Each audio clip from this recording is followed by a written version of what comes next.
ശമൂവേലിന്റെ രണ്ടാം പുസ്തകം 9-ാം അധ്യായം 13-ാമത്തെ തിരുവചനം.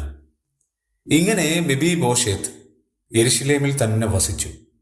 രാജാവിന്റെ മേശയിങ്കൽ ഭക്ഷണം കഴിച്ചു പോന്നു. അവന് 2 കാലും മുടന്തായിരുന്നു. കുരുടന്മാരും മുടന്തരും എന്റെ സന്നിധിയിൽ വരരുത് എന്ന് പ്രഖ്യാപിച്ച രാജാവായിരുന്നു ദാവീദ്. 2 ശമൂവേലിന്റെ പുസ്തകം 5-ാം അധ്യായം 8-ാമത്തെ വചനത്തിൽ നമുക്കത് കാണാൻ കഴിയും.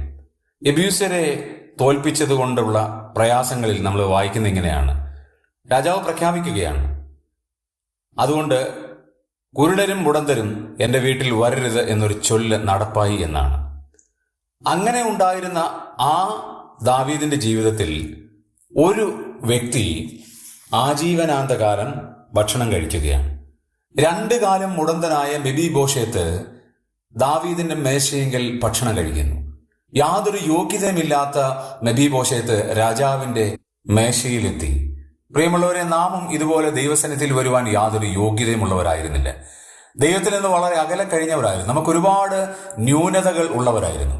എന്നാൽ മഹോന്നതനായ ദൈവം നമ്മുടെ ന്യൂനതകൾ മാറ്റി എൻ്റെ മേൽ പിടിച്ച കൊടി സ്നേഹമായിരുന്നു എന്ന് നമ്മൾ വായിക്കുന്നത് പോലെ സ്നേഹത്തിന്റെ കൊടി നമ്മെ പിടിച്ചതുകൊണ്ട് നാം കർത്താവിന്റെ സന്നിധിയിലേക്ക് വരുവാൻ യോഗ്യതയുള്ളവരായി മാറി. എത്ര അനുപമമായ സ്നേഹമാണ് ദൈവം നമുക്ക് വേണ്ടി ചൊരിഞ്ഞത്. ആ ദൈവത്തോട് ഹൃദയംഗമമായി ദൈവത്തെ സ്തുതിക്കുകയും ആരാധിക്കുകയും ചെയ്യാം.